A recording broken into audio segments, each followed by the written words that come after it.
Hello guys, आज हम लोग अपना साइटोकाइनिन एंड इसके बाद का सारा टॉपिक्स को क्या करने वाले हैं, कवर करने वाले हैं। इससे पहले अगर आप चैनल पे नए हो तो मैं आप लोगों को बता दूं कि हम लोग क्या कर रहे हैं। हम लोग पीजीआर के बेसिकली ऑलरेडी क्या कर चुके हैं, हम लोग 3 लेक्चर ले चुके हैं, ठीक है। एंड इन तीनों लेक्चर में फर्स्ट लेक्चर में हमने बेसिक, सेकंड लेक्चर से हम लोगों ने क्या करा, अपने हॉर्मोन्स के ऊपर बातें, रीडिफ्रेंशिएशन, डी डिफ्रेंशिएशन, इनके ऊपर क्या करी है, हमने बातें शुरू करी हैं। और इसके अलावा मैं आप लोगों को बता दूं कि हम लोग क्या कर रहे हैं, हम लोग पूरा नीट का सिलेबस क्या कर रहे हैं, बेसिकली शुरू से लेकर ख़त्म कर रहे हैं, एंड तक ख़त्म कर रहे हैं। एंड इस सीरीज़ में हम टारगेट कर रहे हैं कि हमारे एटलीस्ट 340 क्या हो जाए, आ जाए, ठीक है। मैं आप लोगों को झूठ नहीं बोलूँगा, मैं इतना आपको पढ़ा दूँगा कि आपके कितने आ जाएँ, आपके 360 आ जाएँ। बट पेपर तक में बेसिकली आपको, मतलब पेपर तक में 360 जो होता है ना, बहुत सारे बच्चों को लगता है 360 टीचर के ऊपर डिपेंड करता है। नहीं, टीचर के ऊपर 340 डिपेंड करता है। कैसे डिपेंड करता है? टीचर है ना, हर एक टीचर 340 तक पढ़ा देता है। बट वो जो लास्ट के वो जो 20 नंबर का वो होता है ना, वो बेसिकली है ना, स्टूडेंट के ऊपर डिपेंड करता है, ठीक है।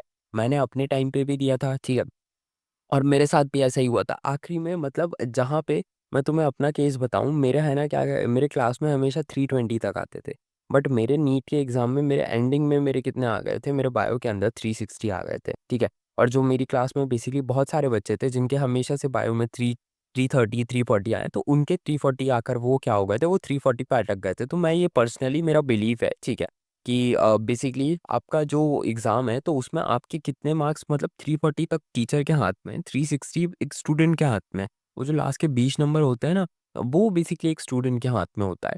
ओके, सो इसी के साथ हम लोग क्या करते हैं, अपने चैप्टर शुरू करते हैं। My name is Priyank Singh and मैं आप लोगों को ऑलरेडी बता दूँ, मैं आपका पूरा नीट सिलेबस क्या कर रहा हूँ, बेसिकली एग्ज़ाम से पहले कवर कर रहा हूँ। सो आप लोगों को अगर नीट अभी भी बेसिकली आपको वन शॉट देखना नहीं पसंद, आपको बेसिकली ट्यूटोरियल फॉर्मेट में चाहिए, आपको लेक्चर देखना है, तो आप लोग प्लीज़ बेशक इस चैनल पे क्या कीजिए, रुकिए, अपना टाइम दीजिए एंड आपको ज़रूर कुछ ना कुछ जानने सीखने को मिलेगा। तो और इसी के साथ मैं क्वेश्चन प्रैक्टिस सेशंस भी क्या करने वाला हूँ, जल्द से जल्द लेकर आने वाला हूँ। ओके, सो चलिए आ जाइए, हम लोग साइटोकाइनिन के ऊपर क्या कर लेते हैं, बात कर लेते हैं। इससे पहले हम लोगों ने ऑक्सिन, जिबरलिन एंड वो सारी चीज़ें हम लोगों ने पहले ही कवर कर रखी हैं। ओके, सो चलिए आ जाइए, साइटोकाइनिन के ऊपर बात कर लेते हैं। तो डिस्कवरी के ऊपर जान लेते हैं। तो इसकी डिस्कवरी किसने की थी? स्कॉग एंड मिलर ने इनकी डिस्कवरी करी थी 1950 में, ठीक है। सो एक्सपेरिमेंट के ऊपर बात कर लेते हैं। Working with tobacco pith cell in a tissue culture, basically ये इन लोगों ने क्या करा था, working with a tobacco pith cell in a tissue culture. अब तुम बोलोगे कि बेसिकली पिथ क्या होता है, तो बेसिकली तुम लोग एक तरीके से समझो कि है ना, जो तंबाकू तुम लोगों ने है ना, तंबाकू के सेल्स,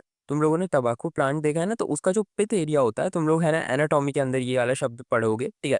सो उस एरिया पे इससे इन्होंने क्या करे थे, इन्होंने सेल एक्सट्रैक्ट करे थे और उसको ये लोग क्या कर रहे थे, टिश्यू कल्चर के अंदर ये लोग क्या कर रहे थे, उसके ऊपर वर्क कर रहे थे, ठीक है। एंड इन्होंने देखा cell would not divide with only oxygen. Cell मतलब जो अभी तक हम लोग समझते आ रहे थे कि ऑक्सीजन क्या कर रहा है, ऑक्सीजन सेल के अंदर बेसिकली क्या प्रमोट करता है, ग्रोथ प्रमोट करता है। ओके, मतलब सेल के अंदर ऑक्सीजन डाल दो, प्लांट सेल के अंदर ऑक्सीजन डाल दो और वो क्या कर जाएगा, वो ग्रो कर जाएगा।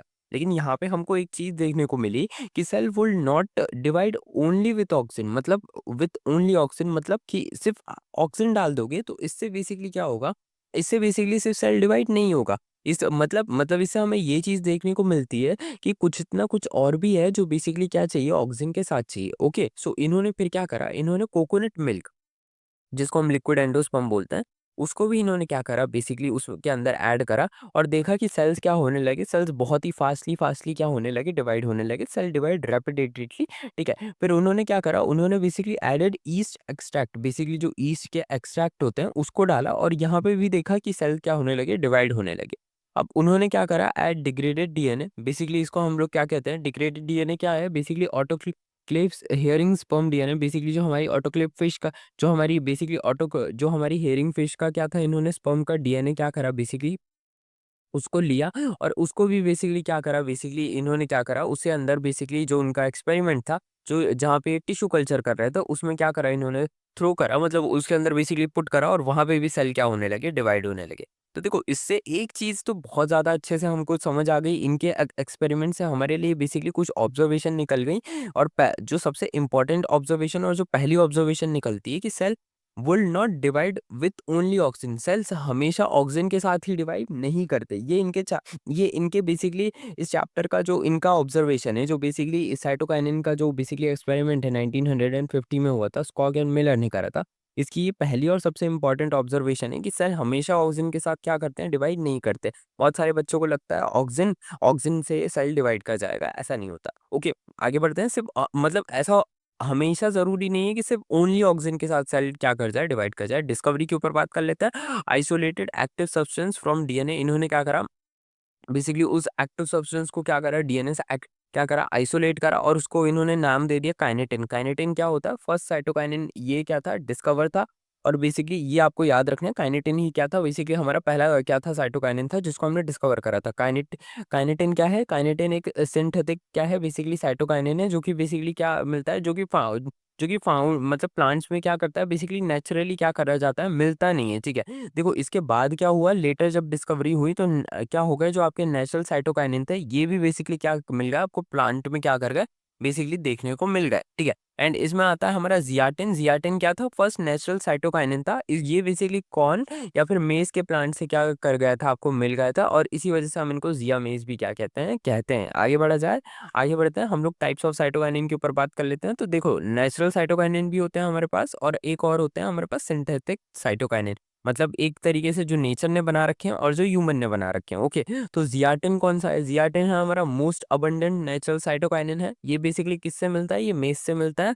अब जरा समझने की कोशिश करो, इसका एग्जाम्पल होगा हमारा क्या, आइसोपेंटाइल एडेनिन। बेसिकली ये क्या है, इसका एग्जाम्पल है, ठीक है। बेसिकली आप इसका एग्जाम्पल कह सकते हो। अब इसके बाद काइनेटिन, ये बेसिकली ये कहाँ, ये कब हुए थे, ये basically discovered first but synthetic. Basically देखो हुआ क्या था, जो आपके बेसिकली जो सिंथेटिक साइटोकाइनिन थे, ये बेसिकली आपने डिस्कवर पहले कर लिए थे, बट ये सिंथेटिक थे, ठीक है। जब हमें सिंथेटिक मिले, तब तक हमें बेसिकली नेचुरल साइटोकाइनिन नहीं मिले थे। इसीलिए हमने क्या करा, हमने सिंथेटिक साइटोकाइनिन लिख तो लिया, अपनी अपनी स्टडीज में इंक्लूड तो कर लिया, बट हमने अभी भी इसको क्या करा था, हमने इसको डिस्कवर बट सिंथेटिक, मतलब कि हाँ ये डिस्कवर हो गए हैं, साइटोकाइनिन डिस्कवर हो गए हैं, बट ये ह्यूमन का बनाया हुआ साइटोकाइनिन है, इसीलिए हमने क्या रखा, इसको इस तरीके से अलग रखा, ठीक है। अब ये पहला आ जाता है बीएपी। बीएपी को हम लोग बेंजाइल अमीनो प्यूरिन कहते हैं, और ये बेसिकली वाइडली यूज्ड होता है, बेसिकली बहुत ही ज़्यादा इसका यूज़ किया जाता है टिश्यू कल्चर में। आप समझ गए होंगे, ये दोनों ही चीज़ें, इन दोनों चीज़ों में हमको ये क्या याद रखनी है, 2 तरीके के क्या होते हैं, साइटोकाइनिन होते हैं।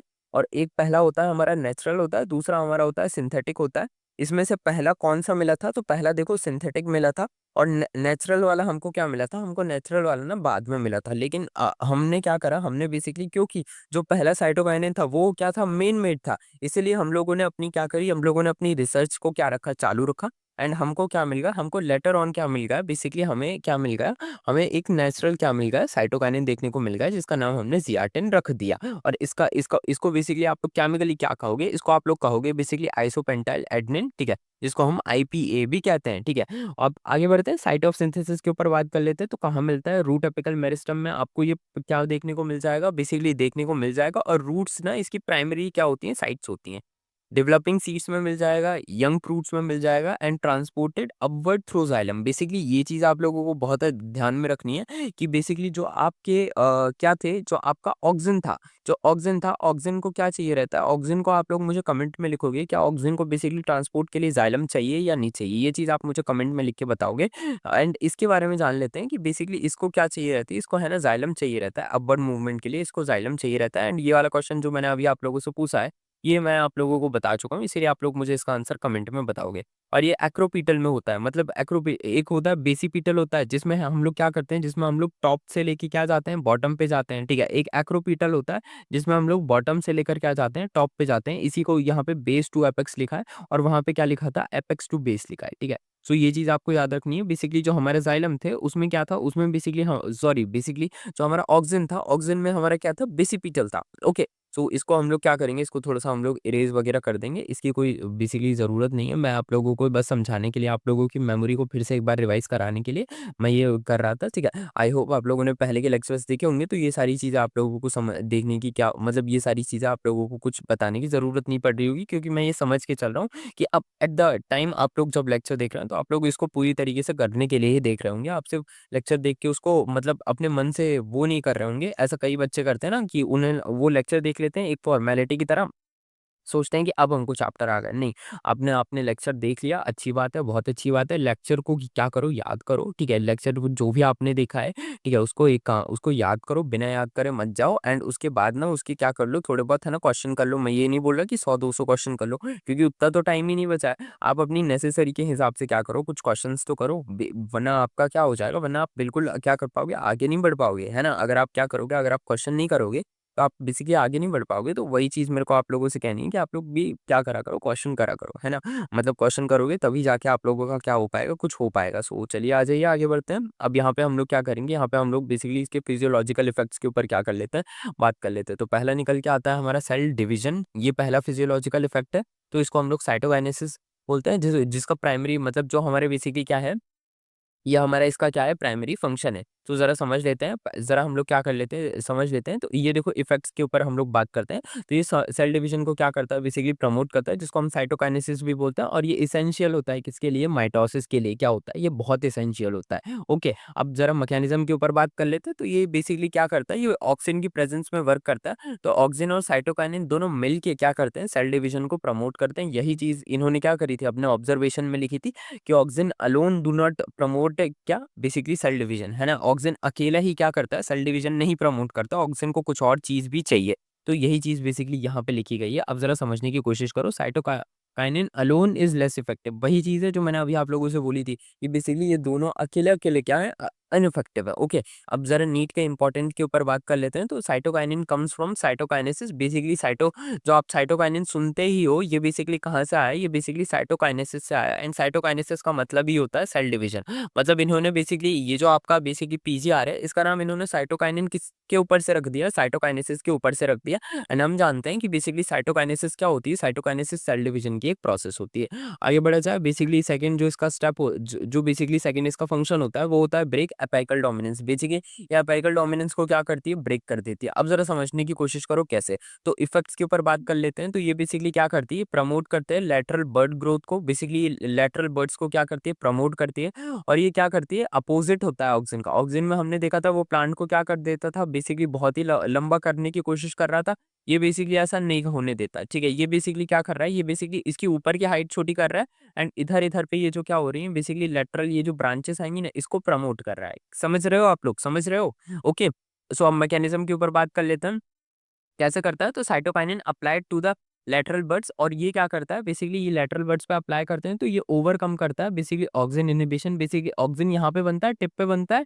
एंड ये ऑक्सिन देखो, ऑक्सिन क्या करता है, ऑक्सिन जब टिप पे बनता है तो वो इन सारी की सारी ये जो बर्ड्स वगैरह है, इनको सप्रेस करता है, ठीक है? सो जब आप क्या करते हो, जब आप साइटोकाइनिन को लेटरल बर्ड्स, जब आप यहाँ यहाँ पे क्या कर देते हो, लगा देते हो साइटोकाइनिन को, तो ये इसको क्या करती है, इसके इफेक्ट को कैंसिल आउट करने की कोशिश करती है, नलीफाई करने की कोशिश करती है। इसी वजह से लेटरल बर्ड्स भी क्या हो जाती हैं, इन ये भी है ना स्टार्ट कर जाती हैं ग्रो करना। ओके, सो इसी वजह से बेसिकली क्या हो जाता है, जो रिजल्ट आता है वो क्या होता है, वो एक बुशी प्लांट आता है, मतलब बहुत ही घनी झाड़ियों वाला क्या आ जाता है, प्लांट आ जाता है। ओके, सो समझ गए आप लोग। अब जरा ध्यान से देख लो, ऑक्सिन वर्सेस साइटोकाइनिन में जो ऑक्सिन होता है ये क्या करता है, ये अपेकल डोमिनेंस मेंटेन करता है, और जो साइटोकाइनिन होता है ये ब्रेक करता है अपेकल डोमिनेंस को। समझ गए आप लोग, समझ गए ना? अब आगे बढ़ते हैं। इसके बाद delay senescence, basically anti ageing effect, basically वही ये क्या करता है, ये है ना सीनेसेंस को डिले करता है, मतलब कि ये जो आपकी लीव्स होती हैं, इनको ज़्यादा लंबे समय तक क्या करता है, बेसिकली क्या रखता है, हरे रखने की कोशिश करता है, या फिर लीफ को क्या करता है, खत्म नहीं होने देता। और इसी को हम लोग क्या कहते हैं, इसी को हम रिचमोंड लैंग इफेक्ट भी कहते हैं, आप लोग याद रखिएगा। अब सीड जर्मिनेशन के ऊपर बात कर लेते हैं। तो इफेक्ट्स के ऊपर देख लेते हैं। तो सीड जर्मिनेशन में ये प्रमोट करता है basically germination in some seed, और कुछ सीड में ये क्या करता है, डोरमेंसी को ब्रेक करता है। इसके साथ जिब्रेलिन के साथ ये क्या करता है, सीड में डोरमेंसी को ब्रेक करता है। आगे बढ़ा जाए, एप्लीकेशन ऑफ साइटोकाइनेंस के ऊपर बात कर लेते हैं। तो ये कहाँ पे यूज़ किया जाता है, तो टिश्यू कल्चर में इसका बहुत ही ज़्यादा यूज़ किया जाता है, जिसको हम माइक्रो प्रोपगेशन भी कहते हैं।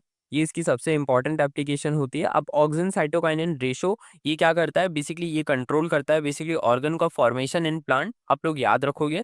और ये मास प्रोपगेशन ऑफ प्लांट के लिए भी रिस्पॉन्सिबल होता है। अब जरा समझने की कोशिश करना, ये ऑक्सिन साइटोकाइनिन रेशो क्या होता है। तो देखो, ये ऑक्सिन साइटोकाइनिन रेशो ना बेसिकली एक तरीके से समझो जैसा हमारा होता है, कि तुम लोग समझ लो कि जितने ऑक्सिन और साइटोकाइनिन का बेसिकली एबनॉर्मल क्या होना चाहिए, अमाउंट नहीं होना चाहिए। क्योंकि जब हमने देखा था, हमने ऑक्सिन एंड साइटोकाइनिन के बारे में देखा था, ये लोग ग्रोथ तो क्या कर रहे हैं, बेसिकली आपस में प्रमोट कर रहे हैं, लेकिन ये आपस में एक दूसरे के भी क्या है, एंटागोनिस्टिक भी है। मतलब ये एक दूसरे के कुछ इफेक्ट्स को क्या करते हैं, कैंसिल भी करते हैं। तो प्लांट ने या फिर नेचर ने इसका बेसिकली इनका क्या है, एक रेशो बना दिया। ऐसा नहीं था कि सिर्फ ऑक्सिन ही ऑक्सिन डोमिनेट था, ऐसा नहीं था कि सिर्फ साइटोकाइनिन साइटोकाइनिन ही डोमिनेट था।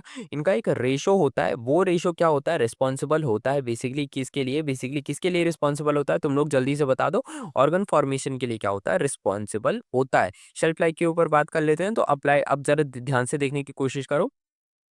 Applied to cut flower vegetable. अब ये देखो क्या होता है, बेसिकली शेल्फ लाइफ को क्या कर देता है, बढ़ा देता है। जो बेसिकली आपकी जो कट, जो आप लोग क्या करते हो, जो फ्लावर्स को तोड़ लेते हो या फिर जो वेजिटेबल्स को आप लोग प्लांट वगैरह से निकाल लेते हो, उसको उसको क्या कर देता है, उसके ऊपर अगर आप ऑक्सीजन को क्या करोगे, सॉरी बेसिकली उसके ऊपर आप लोग साइटोकाइनिन को क्या करोगे, बेसिकली आप लोग लगा दोगे, तो बेसिकली वो क्या करेगा, उसकी सीनेसेंस मतलब कि वो उसको खराब होने से क्या करेगा, बेसिकली बचा के रखेगा उसको, है ना। कुछ लंबे टाइम तक क्या कर सकता है, बेसिकली क्या कर सकता है, आपका फ्रेश रख सकता है। और ये है ना, उसको येलो होने से क्या कर देगा, रोक देगा। आपने देखा होगा बहुत सारी वेजिटेबल्स क्या हो जाती है ना, खराब हो जाती है। जब मम्मी लोगों से पूछना, जब कुछ वेजिटेबल्स पीली पड़ जाती हैं तो उसको हम खराब बोल देते हैं, उसको हम यूज में नहीं लेते खाना बनाने के, उसको हम फेंक देते हैं। तो ये उस चीज को भी क्या करता है, प्रमोट कर, सॉरी उस चीज को प्रिवेंट करता है और बेसिकली प्रमोट करता है ये लेटरल ब्रांचेस को, बेसिकली मतलब वही जो हमने क्या बात करी थी, ये इस तरीके से लेटरल ब्रांचेस को क्या करता है, प्रमोट करता है। और ये अपाइकल डोमिनेंस को क्या करता है, ब्रेक करता है। और ये बेसिकली क्रिएट करता है बुशी ऑर्नामेंटल प्लांट्स। बेसिकली हम लोगों को ऑर्नामेंटल प्लांट्स में ऐसा करने की ज़रूरत रहती है। इसके बारे में मैं तुम लोगों को बता देता हूँ ऑर्नामेंटल प्लांट्स में क्यों। देखो बेसिकली जब आपके बुशी प्लांट्स होते हैं ना, तो बेसिकली एक चीज़ आपको समझनी पड़ेगी, उनमें बेसिकली क्या होता है, उनमें है ना लेफ्ट, मतलब आप ज़रा समझने की कोशिश करो। अगर एक प्लांट लंबा एंड पतला होगा, ठीक है, तो वो और ऑर्नामेंटल प्लांट है तो हमारा बेसिकली इतना यील्ड नहीं हो पाएगा। लेकिन अगर एक प्लांट क्या रहेगा, बेसिकली एक उसकी हाइट मीडियम रहेगी, लेकिन वो इधर-इधर से बेसिकली उसमें बहुत सारी लैटरल ब्रांचेस आ जाएँगी। तो ये बेसिकली हमारे लिए क्या हो जाएगा, अच्छा हो जाएगा। अच्छा इसीलिए हो जाएगा क्योंकि वो ऑर्नामेंटल था, उसमें बेसिकली हमको कम एरिया में या फिर हमको बेसिकली कम हाइट पे, क्योंकि देखो अगर प्लांट बहुत ज़्यादा लंबा हो जाएगा, ठीक है, सो हमको लेबर कॉस्ट ज़्यादा लग जाएगी। क्यों? क्योंकि बेसिकली यहाँ पे अब फिर क्या आएंगे, बेसिकली लेबर्स आएंगे, वो इस प्लांट के ऊपर चढ़ेंगे एंड वो भी इस ऑर्नामेंटल प्लांट से क्या करेंगे, बेसिकली सामान क्या करेंगे, उसकी लीव्स वगैरह तोड़ेंगे। तो अगेन वो हमारे लिए क्या हो जाएगा, एक्सपेंसिव हो जाएगा। तो इसी वजह से इसका यूज़ करते हैं। तो ये बेसिकली लेफ्ट राइट में बेसिकली बुश बना देता है, जिससे हम नॉर्मली भी क्या कर सकते हैं, इसको तोड़ सकते हैं। तो इस वजह से इसका भी क्या करा जाता है, ऑर्नामेंटल प्लांट्स में यूज़ किया जाता है। ठीक है। इसके बाद इंक्रीज़ करता है ये क्रॉप यील्ड को। जैसा मैंने तुम लोगों को बताया था, ये सीनेसेंस को क्या करता है, बेसिकली ब्रेक करता, मतलब इस सीनेसेंस को रोकता है। इससे क्या होता है, लॉन्गर फोटोसिंथेटिक पीरियड होता है। और इससे क्या होता है, बेसिकली जब आप समझने की कोशिश करो, एक प्लांट ज़्यादा समय तक क्या रहेगा, ग्रीन रहेगा। और ज़्यादा समय तक ग्रीन रहेगा मतलब ज़्यादा फोटोसिंथेसिस करेगा। ज़्यादा फोटोसिंथेसिस करेगा तो वो ज़्यादा फूड बनाएगा ना। तो यही चीज़ क्या है, बेसिकली आपको समझनी थी। आगे बढ़ते हैं। ओवरकम एपिकल डोमिनेंस वही चीज़ थी।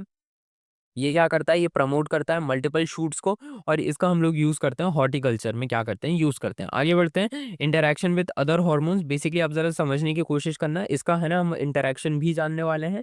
जैसा मैंने तुम लोगों से कहा था, ये कुछ जगह पे ऑक्सीजन के साथ भी काम करेगा, कुछ जगह पे ऑक्सीजन के खिलाफ भी काम करेगा। और इसका हम लोग रोल क्या जिबरेलिन के साथ भी देखेंगे। तो चलो हम लोग क्या करते हैं, उसको शुरू करते हैं। ओके, सो चलो पहले आ जाते हैं हम लोग साइटोकाइनिन एंड ऑक्सीजन के ऊपर बात कर लेते हैं। तो ये सिनर्जिस्टिक होते हैं किसमें, सेल डिवीजन में, मतलब एक दूसरे के साथ मिलके काम करेंगे, किसके अंदर, सेल डिवीजन के अंदर। कैसे, ये लोग दोनों के दोनों अगर आप क्या करोगे, यूज करोगे, तो ये सेल के डिवीजन को क्या करेंगे, प्रमोट करेंगे। वही लिखा हुआ है, together promote cell division. And ये देखो इसका रेशो डिटरमाइन करता है डिफरेंशिएशन को, मतलब रूट्स वर्सेस शूट का वो जो हमारा कंसेप्ट होता है ना, कितनी रूट्स उगेंगी, कब शूट्स उगेंगी। तो बेसिकली ये कौन डिसाइड करता है, ये इनका रेशो डिसाइड करता है कि साइटोकाइनिन ऑक्सिन का जो रेशो था जिसके ऊपर हम पहले बात कर रहे थे, वो डिसाइड करता है। अब ये कहाँ पे एक दूसरे के अपोजिट काम करते हैं, वही हमारा बेसिकली जरा समझने की कोशिश करो। ये ऑक्सिन जो होता है, ये हमारा एपिकल डोमिनेंस को बना के रखता है और जिबरेलिन इसको ब्रेक करके रखता है। तो अगर आप लोगों को बेसिकली क्या करना है, अगर आपको एपिकल डोमिनेंस को तोड़ना है, तो आपको उसके ऊपर क्या करना पड़ेगा, साइटोकाइनिन को क्या करना पड़ेगा, स्प्रे करना पड़ेगा। तो इस तरीके से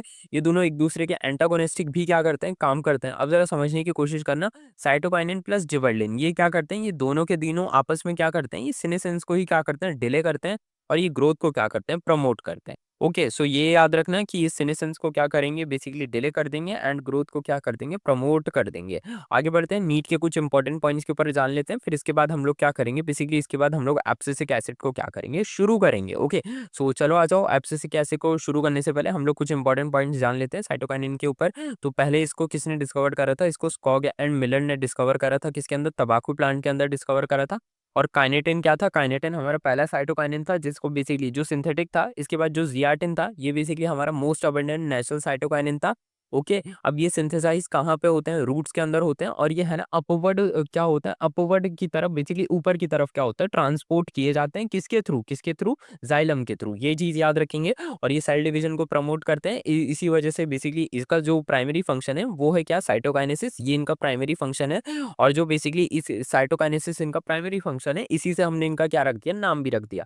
ऑक्सिन और साइटोकाइनिन रेशो क्या करता है, आपका डिटरमाइन करता है ऑर्गन फॉर्मेशन को। एंड हाई ऑक्सिन क्या होगा, रूट्स का क्या करेगा, ज्यादा फॉर्मेशन करेगा, और हाई साइटोकाइनिन क्या होगा, शूट्स का ज्यादा फॉर्मेशन करेगा।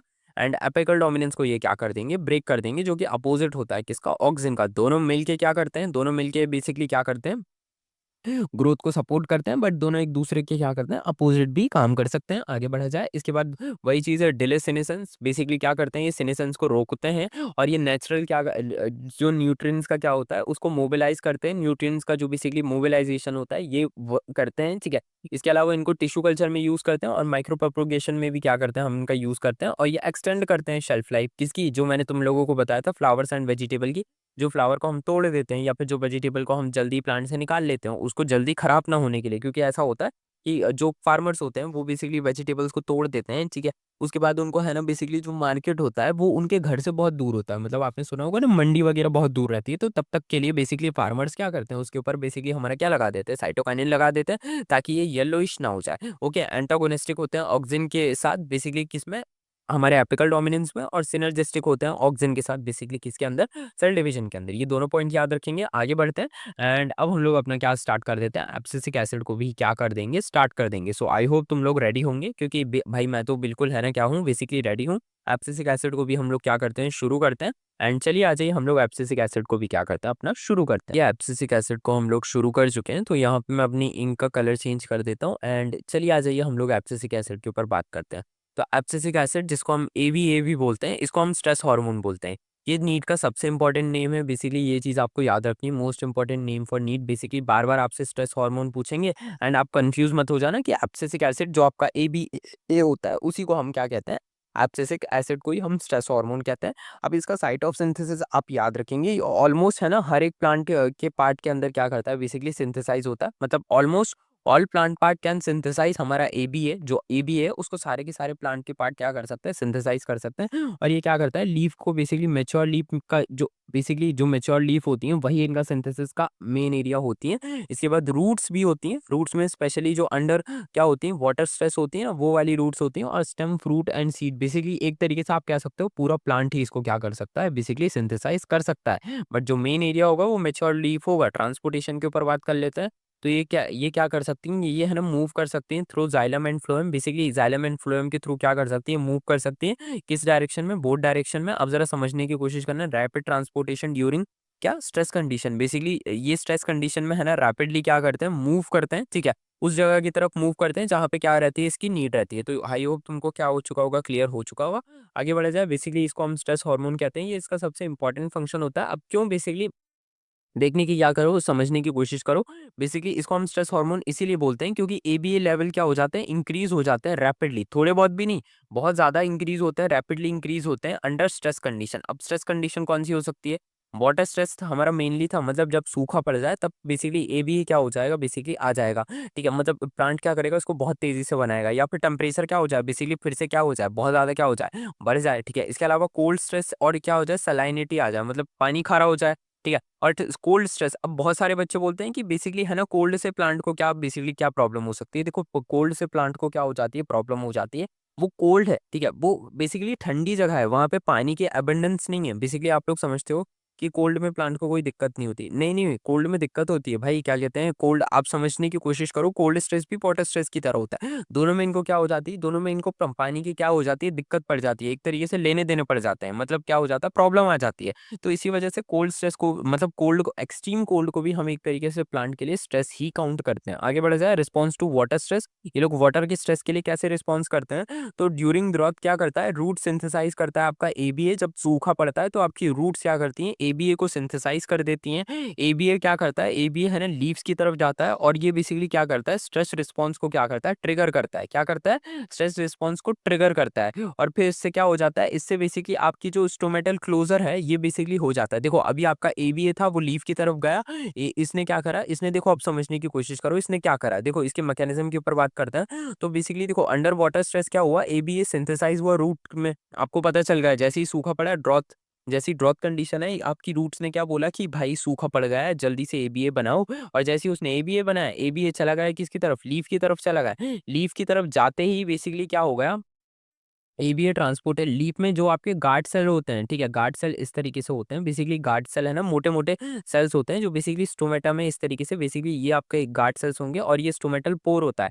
तो बेसिकली ये क्या होता है, ये गार्ड सेल की तरफ क्या करता है, मूव करता है और bind to receptor on guard cell membrane. Basically guard cell की जो मेम्ब्रेन होती है यहाँ पे रिसेप्टर्स होते हैं, इसमें क्या कर जाता है, इसमें है ना ये चिपक जाता है, बाइंड कर जाता है, ठीक है। अब देखो इसके बाद इसके जो स्टेप्स हैं, बेसिकली स्टेप्स को भी हम लोग क्या करेंगे, याद रखेंगे। सो देखना ध्यान से समझने की कोशिश करना है। एबीए ट्रिगर करता है अपना के प्लस इन्फ्लक्स को, क्या करता है, ट्रिगर करता है, मतलब पोटेशियम आयन को क्या करता है बेसिकली, जो आपके पोटेशियम आयंस होते हैं वो क्या करते हैं, आपके गार्ड सेल्स को क्या करते हैं, लीव करते हैं। और वाटर का पोटेंशियल क्या करता है, ये इंक्रीज करता है गार्ड सेल के अंदर। और क्या करता है, water move out of guard cell by osmosis.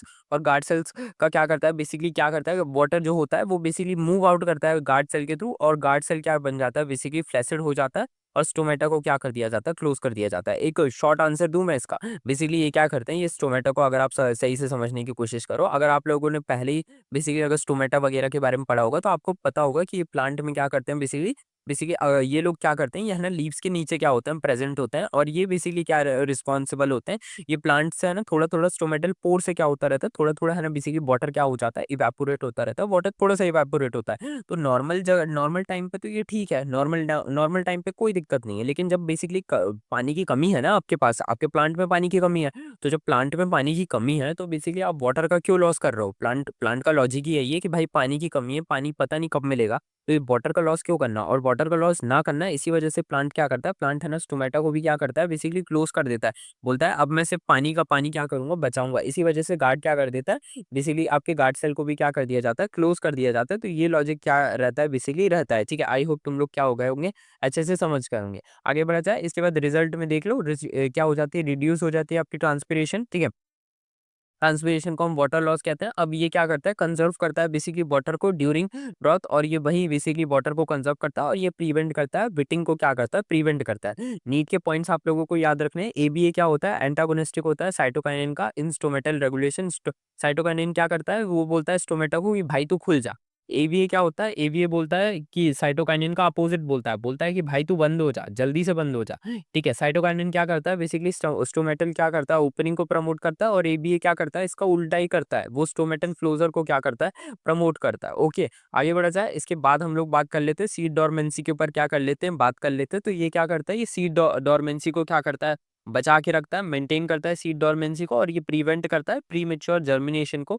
मतलब जो आपका प्रीमेच्योर जो जर्मिनेट ना हो सेल, उसको क्या करता है, प्रिवेंट करता है। मैकेनिज्म के ऊपर बात कर लेते हैं। तो जो आपका हाई एबीए क्या होते हैं, लेवल्स होते हैं इन सीड, ये क्या करते हैं, कीप देम डोरमेंट, ठीक है। बेसिकली आपके जो अगर सीड के अंदर हाई क्या होंगे, एबीए लेवल होते हैं, तो ये क्या करते हैं, सीड को अभी बेसिकली बोल के रखते हैं कि भाई तू रुक जा, अभी तेरे क्या हुआ है, जर्मिनेट होने का टाइम नहीं आया है, ठीक है। और ये क्या करते हैं, इनहिबिट करते हैं जो आपके हाइड्रोलिटिक एंजाइम्स थे। इन्होंने क्या करा था, याद करो जब मैंने आपको हाइड्रोलिटिक एंजाइम्स के बारे में पढ़ाया था, अल्फा अमाइलेज, ठीक है, एसेट्रा एसेट्रा। तो मैंने बोला था ना, ये बेसिकली क्या करते हैं, ये है ना एक एंजाइम एक्शन को ट्रिगर करते हैं, और उसकी मदद से क्या होता है, प्लांट के पास क्या आ जाता है, प्लांट के पास फूड आता है, फूड के बाद प्लांट खाता है, और उसको क्या करता है, बेसिकली सीड तोड़ देता है। ये बेसिकली उन हॉर्मोन्स को ही बनने नहीं देते जो बेसिकली प्लांट के अंदर क्या बने, फूड बनने दे। आगे बढ़े। एंटागोनिस्टिक होता है ये जिबर्लिन का, ब्रेकिंग डोरमेंसी। अब जरा समझने की कोशिश करो, बेसिकली अगर आपको डोरमेंसी तोड़ना है तो आपको क्या करना पड़ेगा, आपको बेसिकली एबीए के लेवल्स को घटाना पड़ेगा। आपको क्या होगा, आपको जीए के एसिड्स को क्या करना पड़ेगा, जीए गिब्रेलिक एसिड के आपके लेवल को क्या करना पड़ेगा, बढ़ाना पड़ेगा, तब जाके आपका सीड क्या होगा, जर्मिनेट होगा। ये चीज आप याद रखेंगे।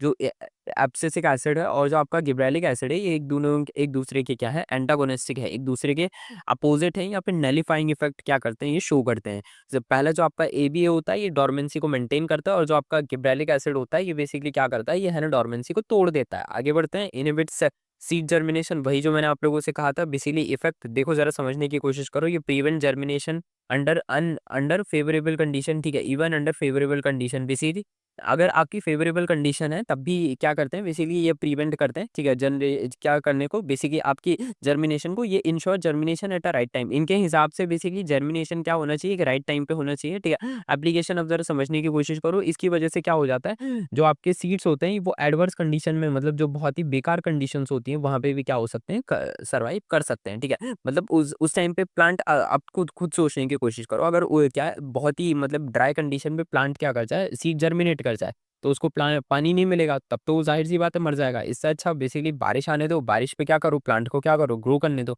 तब बेसिकली प्लांट को कोई दिक्कत नहीं होगी, ठीक है। अब जरा समझने की कोशिश करो, जर्मिनेट व्हेन कंडीशन फेवरेबल, ये जर्मिनेट तब होते हैं जब कंडीशन क्या होती है, फेवरेबल होती है।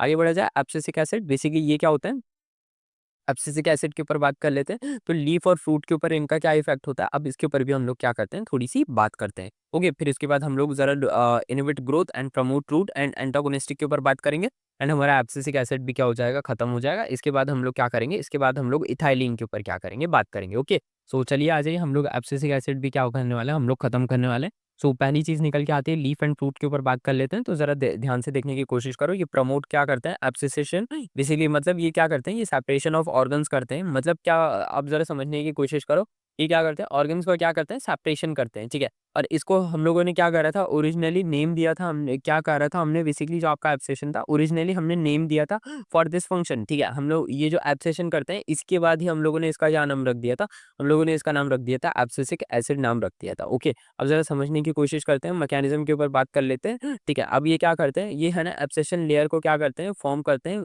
जो कि कहाँ पे फॉर्म करते हैं, ये बेस ऑफ क्या पिटियोल या फिर क्या होता है जो आपके फ्रूट का स्टॉक होता है उसके ऊपर क्या करते हैं बेसिकली, ये क्या करते हैं बेसिकली फॉर्म करते हैं, ठीक है।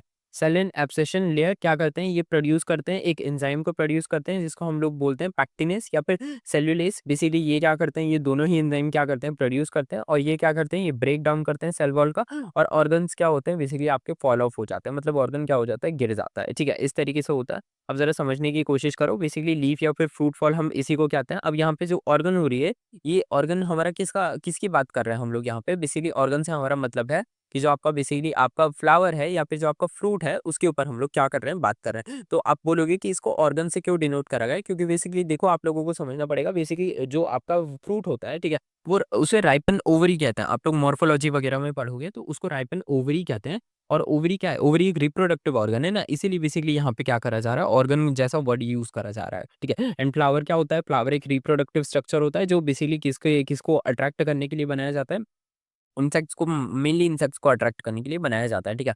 तो इस वजह से आप लोगों को याद रखना है, यहाँ पे हमने ऑर्गन्स के बारे में क्या लिखा है, हमने ऑर्गन्स लिखा है। अब जरा नीट पॉइंट्स की तरफ बात कर लेते हैं, ऑक्सिन वर्सेस एबीए इन एबिस क्या होता है, एब्सेशन। बेसिकली अब जरा समझने की कोशिश करो, ऑक्सिन क्या करता है, ये प्रिवेंट करता है, और एबीए क्या करता है, प्रमोट करता है। आगे बढ़ा जाए, इसके बाद इनहिबिट ग्रोथ के ऊपर बात कर लेते हैं, तो देखो ये क्या करता है, इनहिबिट करता है शूट ग्रोथ, और ये inhibit cell division in and cell elongation. Basically ये क्या करता है, ये सब कुछ है ना इनहिबिट ही कर रहा है, ये सब कुछ क्या कर रहा है, रोक रहा है। ओके, अब इससे क्या होता है, इससे बेसिकली प्लांट क्या करता है, कंजर्व रिसोर्सेज ड्यूरिंग स्ट्रेस। इसकी मदद से क्या होता है, प्लांट है ना बेसिकली जब बेसिकली स्ट्रेस कंडीशन आती है तब है ना क्या करता है, स्ट्रेस कंडीशन में ये क्या कर लेता है, ये बेसिकली अपनी है ना बेसिकली रिसोर्सेज को क्या करता है, कंजर्व करता है। उस टाइम पे क्या करता है, प्लांट अपने रिसोर्सेज को वेस्ट नहीं करता। आगे बढ़ा जाए, इफेक्ट के ऊपर बात कर लेते हैं, तो इसके बेसिकली बेसिकली रूट ग्रोथ के ऊपर क्या इफेक्ट होते हैं उसके ऊपर हम लोग बात कर लेते हैं, ठीक है। जो बेसिकली एबीए है, जो बेसिकली क्या कर रहा है, शूट ग्रोथ को क्या कर रहा है, रोक रहा है। ये क्या करता है, बेसिकली रूट ग्रोथ को क्या करता है, बेसिकली प्रमोट करता है, स्पेशली ड्यूरिंग ग्रोथ। अब देखो जरा समझने की कोशिश करो, ऐसा क्यों करता है, इसके पीछे कोई एक्सेप्शन वगैरह नहीं है, इसके पीछे एक लॉजिक है। लॉजिक क्या है, बेसिकली जितनी ज़्यादा आपकी रूट्स है ना डीप होंगी, ठीक है, आपने देखा होगा जो बड़े प्लांट्स होते हैं, जैसे लेट्स सपोज करो एक बहुत बड़ा प्लांट है, तो इसकी रूट्स क्या होती हैं, बहुत ही ज़्यादा क्या होती हैं, नीचे होती हैं, ठीक है, बहुत बहुत नीचे होती हैं, बहुत ही ज़्यादा है ना घनी झाड़ियाँ होती हैं, बेसिकली आप कह सकते हो जड़ें होती हैं, और ये है ना बेसिकली पानी बहुत मतलब ऐसा होता है ना, बहुत बड़े बड़े ऊपर से प्लांट्स रहते हैं, वो बेसिकली दिखते हैं कि यार आसपास तो पानी नहीं है। आपने देखा होगा रोड के अगल बगल में क्या लगे रहते हैं, बहुत सारे है ना फैंसी क्या लगे रहते हैं, ट्रीज लगे रहते हैं, है ना, अशोका ट्री लगे रहते हैं या फिर नीम के ट्रीज लगे रहते हैं। तो आप देखते होंगे कि यार आसपास पानी वानी तो है नहीं, नदी वदी तो है नहीं, तो बट ये इनको पानी कहाँ से मिल रहा है, ये इतने हरे हरे कैसे? तो हरे हरे पता है क्यों? क्योंकि उनकी रूट्स क्या है, बहुत डीप है, बहुत डीप है, और वो बहुत डीपली क्या कर रहे हैं बेसिकली, आपकी पानी ले रहे हैं और बेसिकली मॉइस्चर को क्या कर रहे हैं, सोख रहे हैं। ठीक है, ये चीजें याद रखेंगे। Antagonistic to growth promoter, basically देखो अब जरा समझने की कोशिश करो। ए बी अपोज करता है जिब्रेलिन को इन सीड जर्मिनेशन, ठीक है, ऑक्सिन को इन एब्सेशन, और साइटोकाइनिन को इन स्टोमेटल ओपनिंग। मतलब ये इन जगह पे क्या करता है, इन तीनों चीजों को क्या करता है बेसिकली, क्या करता है, अपोज करता है। और ये आप लोगों को याद रखना है क्योंकि बेसिकली जिबेरलिन को भी अपोज कर रहा है, ऑक्सिन को भी अपोज कर रहा है, और साइटोकाइनिन को भी क्या कर रहा है, अपोज कर रहा है। तो बेसिकली ये सारी चीजें आपको क्या करनी पड़ेगी, याद रखनी पड़ेगी। अगेन मैं बोल देता हूँ, इसके ऊपर क्वेश्चन बन सकता है। आगे बढ़ते हैं। नीट के कुछ इंपॉर्टेंट पॉइंट्स है, उसके ऊपर भी हम लोग क्या कर लेते हैं, बात कर लेते हैं। तो पहली चीज, इसको स्ट्रेस हार्मोन बोला जाता है, वही चीज जो मैंने आप लोगों से बोली थी। और इसको हम क्या बोलते हैं, डोर्मिन भी बोलते हैं। उसके बाद एबीए लेवल क्या हो जाते हैं, इंक्रीज हो जाते हैं स्ट्रेस के टाइम, और ये स्टोमेटल क्या करते हैं, पोर्स को क्या करते हैं, ग्लोज करते हैं, और ये मेंटेन करते हैं सीड डोरमेंसी को। और ये एंटागोनिस्टिक होते हैं जीए के, और एंटागोनिस्टिक होते हैं ऑक्सिन के। ये सारी चीजें मैं आप लोगों को बता चुका हूँ, इसीलिए मैं इसको इतना ज्यादा क्या करूंगा बेसिकली, फिर से एक्सप्लेन नहीं करूंगा। आगे बढ़ते हैं और हम लोग अपना इथाइलिन को क्या कर लेते हैं, शुरू कर लेते हैं, क्योंकि हमारे लिए बेसिकली क्या है, बेसिकली बहुत इंपॉर्टेंट है। ठीक है, इथाइलिन को भी हम लोग क्या करते हैं, अपना शुरू करते हैं। सो इथाइलिन के ऊपर बात कर लेते हैं। तो इथाइलिन को बेसिकली यूनिक कैरेक्टरिस्टिक के ऊपर बात कर लेते हैं। तो ये ओनली गैसियस प्लांट हार्मोन है। ठीक है, ये चीज याद रखोगे, इसी के ऊपर क्वेश्चन बन सकता है, which among the following is only gaseous plant hormone. So वो आप लोगों से इथाइलिन पूछ रहे हैं, और इसको सिंपलेस्ट ऑर्गेनिक कंपाउंड बोलते हैं, जो कि शोइंग हार्मोन एक्टिविटी। इसका इसको बेसिकली इसका C2H4 बेसिकली आप लोग कह सकते हो, ये इसका केमिकल क्या है बेसिकली, अपना क्या है बेसिकली फॉर्मूला है। ठीक है, और ये बेसिकली क्या होती है, अनसैचुरेटेड क्या होती है बेसिकली, हाइड्रोकार्बन होती है। ठीक है, और ये क्या कर सकती है, ये है ना डिफ्यूज कर सकती है थ्रू एयर बेसिकली, अनलाइक जो आपके बेसिकली जो अदर हार्मोन से उनको ट्रांसपोर्ट करना पड़ता था प्लांट के अंदर। और ये बेसिकली ये एयर के थ्रू भी क्या कर सकता है, डिफ्यूज कर सकता है। ये अनसैचुरेटेड होता है, और इसका क्या है बेसिकली, इसका आप लोग अगर क्या कहोगे कि बेसिकली इसका हार्मोन का बेसिकली फॉर्मूला क्या है, तो C2H4 इसका फॉर्मूला है। साइट ऑफ सिंथेसिस के ऊपर क्या कर लेते हैं, बात कर लेते हैं। तो इसकी साइट ऑफ सिंथेसिस क्या है, तो देख लो जरा, समझने की कोशिश करो। ऑल प्लांट पार्ट, ठीक है, ऑल प्लांट पार्ट, ठीक है, कैन प्रोड्यूस इथाइलिन। ठीक है, और इसमें सबसे ज्यादा मेजरली कौन प्रोड्यूस करते हैं, जो आपके बेसिकली राइपनिंग फ्रूट्स होते हैं, या फिर ये होते हैं इसके मेजर सोर्सेस होते हैं। ठीक है, सिनेसेंसिंग फ्लावर होते हैं, ठीक है, सिनेसेंस लीफ होती है, और नोट्स होती हैं स्टेम की, और एजिंग होते हैं, या फिर वुंडेड टिश्यू होते हैं। ये सब के सब क्या करते हैं बेसिकली, अपना साइट ऑफ सिंथेसिस होते हैं। ठीक है, हाईएस्ट जो इनमें प्रोडक्शन करता है वो आपके राइपनिंग फ्रूट्स होते हैं, एजिंग टिश्यूज होते हैं, या फिर टिश्यू अंडर स्ट्रेस। ये तीनों चीजें आपके हाईएस्ट क्या करती हैं, इसका प्रोडक्शन करती हैं। ये चीज के ऊपर आप लोग याद रखेंगे, एक्स्ट्रा थोड़ी सी अटेंशन देंगे, क्योंकि ये बनाते तो ये सब है, लेकिन आपसे पूछेंगे कि सबसे ज्यादा कौन बना सकते हैं, तो राइपनिंग फ्रूट फ्रूट सबसे ज्यादा क्या कर सकते हैं, इसको बना सकते हैं। ठीक है, आगे बढ़ा जाए। इसके बाद हम लोग क्या कर लेते हैं, इसके बारे में जरा जान लेते हैं। तो ये क्या होते हैं, ये प्रीकर्सर्स होते हैं। अब जरा समझने की कोशिश करो कैसे। ठीक है, पहले क्या होता है बेसिकली, आप जरा समझने की कोशिश करो। मिथ्योनिन, जिसको जो हमारा अमीनो एसिड होता है, इससे क्या बनता है, इससे बनता है हमारा क्या, इससे हमारा SAM बनता है। इस उसके बाद हमारा ACC बनता है। ठीक है, आप लोगों को इनके नाम याद रखने की ज़रूरत नहीं है, लेकिन आप लोगों को सिर्फ़ एक चीज़ याद रखनी है कि मिथ्योनिन से एंड में, ठीक है, आपके मिथ्योनिन का जो फाइनल स्टेप होता है, वही बनता है आपका इथाइलिन बनता है। ठीक है, जिसको हम ACC ऑक्सीडेज एंजाइम की मदद से क्या करता है, हमारा इथाइलिन क्या बनता है, बनता है। सो आप लोगों को ये याद रखना है। आपको इनके, आप भले ही चाहो तो आप इनके नाम याद मत रखो, क्यों? क्योंकि इसके नाम याद रखने की ज़रूरत नहीं है। आपसे मिड स्टेप नहीं पूछेंगे, ठीक है? आपसे पूछा जाएगा तो आपसे बेसिकली एंड स्टेप पूछा जाएगा, एंड मिथ्योनिन से बनता है कि नहीं बनता, ये पूछा जाएगा। ओके, नीट पॉइंट ज़रा समझ लो। यहाँ पे जो एक और पॉइंट निकल के आता है, वो रहता है कि ऑक्सीजन रिक्वायर होती है इथाइलिन के क्या, सिंथेसिस के लिए। तो इथाइलिन की बीच की बेसिकली इथाइलिन बनता कैसे, इसके ऊपर बेसिकली आप लोगों से है ना बीच के सवाल नहीं पूछे जाएंगे।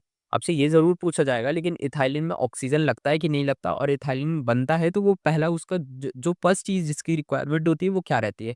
तो वहाँ पे आप लोगों से पूछा जा सकता है, अमीनो एसिड लगता है, प्रोटीन लगता है, क्या लगता है, तो वहाँ पे आपको अमीनो एसिड ढूँढना पड़ेगा। एंड वो फिर ये भी पूछ सकते हैं कि कौन-सा अमीनो एसिड लगता है, तो मेथिओनिन लगता है। आगे बढ़ा जाए, इसके बाद हम लोग क्या कर लेते हैं, फ्रूट राइपिंग क्या करते हैं, बेसिकली फ्रूट को क्या करते हैं, राइपनिंग करते हैं। बेसिकली अब ज़रा समझने की कोशिश करो, ये सबसे इंपॉर्टेंट क्या इनका फंक्शन है, ठीक है? ये प्रमोट करते हैं राइपनिंग ऑफ क्या, बेसिकली फ्रूट्स को क्या करते हैं, प्रमोट करते हैं। ठीक है, और ये क्या करते हैं बेसिकली, सिलेमेट्रिक फ्रूट्स जो बेसिकली क्या होते हैं, अब ये सिलेमेट्रिक फ्रूट्स क्या होते हैं, अब इनके ऊपर मैं बात कर लेता हूँ। तो fruit showing respiratory burst during ripening. ठीक है, बेसिकली क्या होते हैं, जो रेस्पिरेटरी बर्स्ट क्या करते हैं, शो करते हैं, वो बेसिकली क्या करते हैं, आप उनके अंदर क्या होता है बेसिकली प्रोड्यूस होता है। ठीक है, अब produce large amount of ethylene during ripening. ठीक है, अब बोलोगे कि तुम लोग बेसिकली ऐसे कौन से होते हैं, बेसिकली ऐसे कौन से फ्रूट्स होते हैं जो क्या करते हैं, रेस्पिरेटरी बर्स्ट शो करते हैं। तो तुम लोग ज़रा समझने की कोशिश करना। एक जो होता है आपका मैंगो होता है, ठीक है? मैं यहाँ पे मैंगो बना रहा हूँ, ठीक है? ये आपका मैंगो होता है। जो आपका पका आम होता है ना, उसे बहुत तेज़ खुशबू आती है, ठीक है? वो खुशबू किस चीज़ की आती है? अब आप बोलोगे कि वो खुशबू इसीलिए आती है क्योंकि वो आम पक गया है, ठीक है? वो तो बात सही बोली आपने, ठीक है?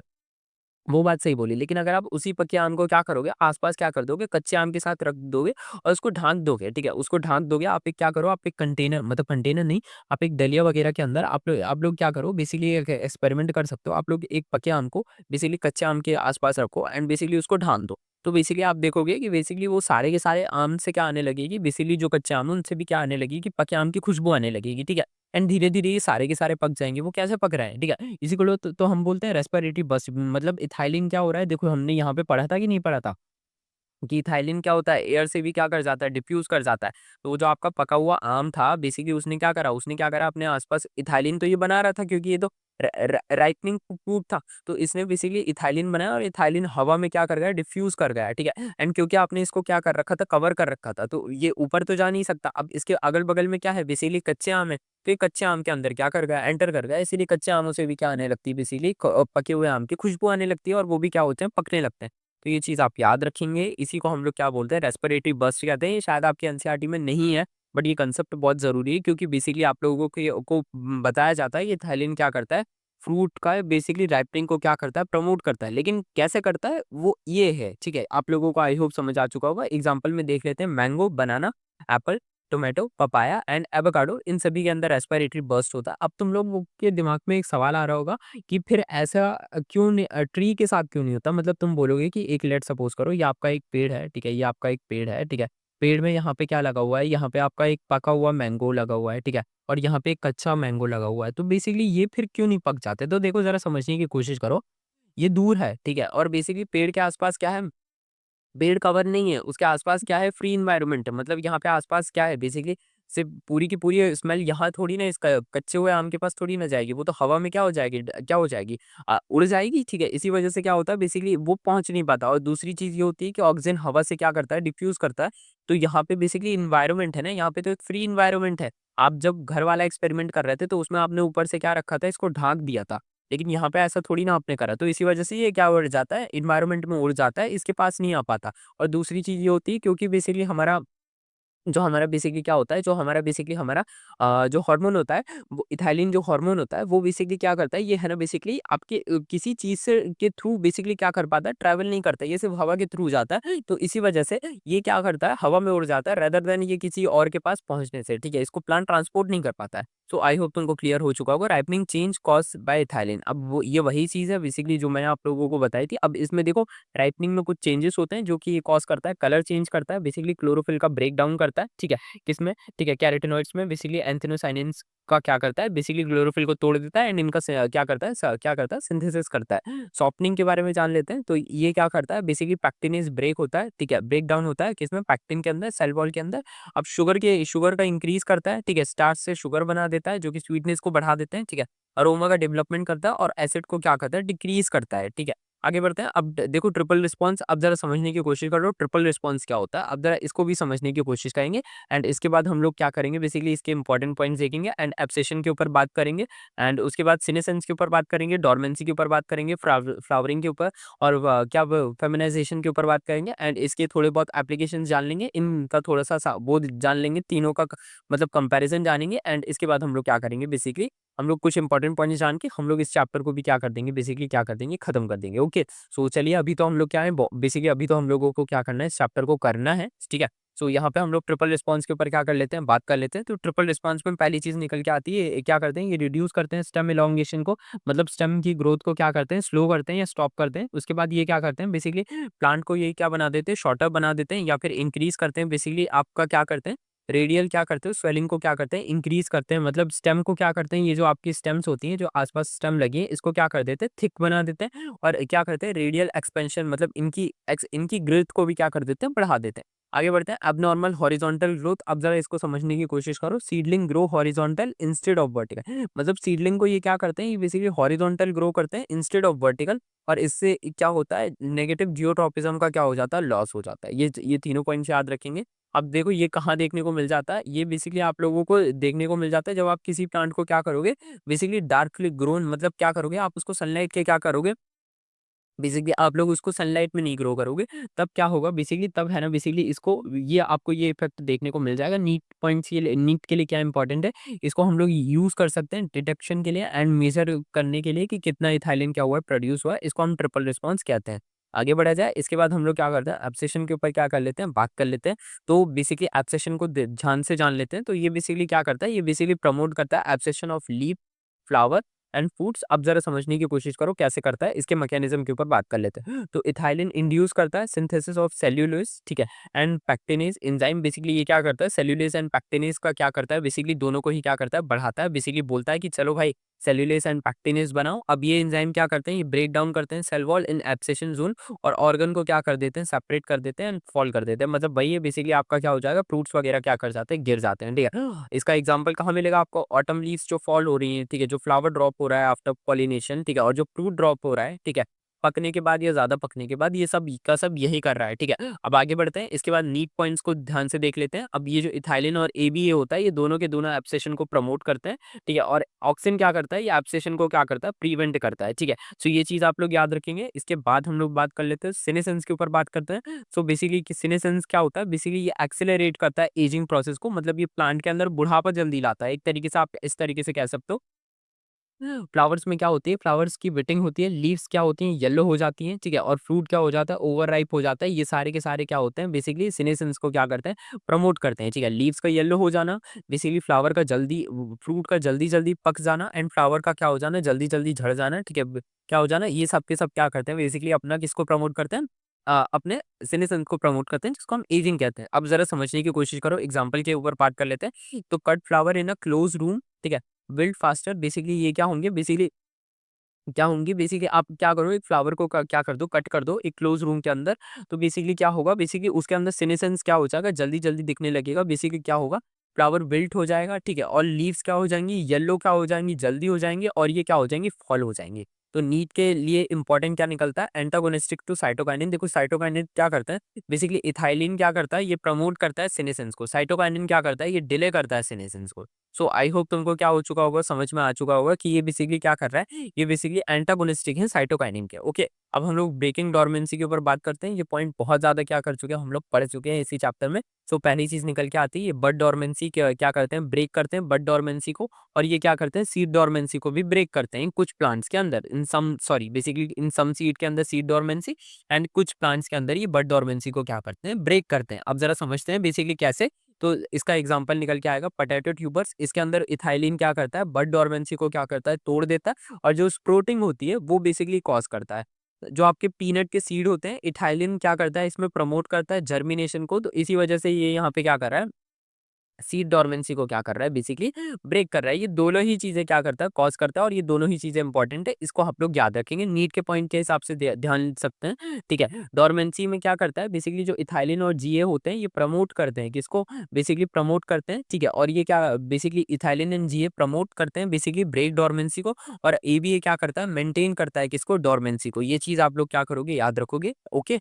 एंड इसके बाद हम लोग क्या करते हैं, इसके बाद देखो जो भी है बेसिकली, अब क्या हो जाएगा, लेक्चर कुछ ज्यादा ही लंबा हो जाएगा, तो इसीलिए अब जो भी मैं पढ़ाऊंगा, ठीक है, वो मैं नेक्स्ट क्लास में पढ़ाऊंगा, ताकि तुम लोगों के ऊपर ज्यादा क्या रहे, बेसिकली लोड ना रहे। तब तक के लिए तुम्हें वीडियो लेक्चर कैसा लगा मुझे बताना। एंड वीडियो पसंद आया अपने फ्रेंड्स के साथ लाइक करना, शेयर करना, एंड बेसिकली इस चैनल को सब्सक्राइब करना, एंड ज्यादा से ज्यादा कनेक्टेड रहना, क्योंकि हम लोग बहुत धमाकेदार चीजें करने वाले हैं। एंड आज शाम को भी क्या आएगा, एक लेक्चर आएगा, तो तुम लोग बस रेडी रहना, ओके। कितने बजे आ जाएगा, 6 बजे तक एक लेक्चर आ जाएगा, ओके। सो क्वेश्चन प्रैक्टिस रहेगी उसमें, तो तुम लोग रेडी रहना, ओके।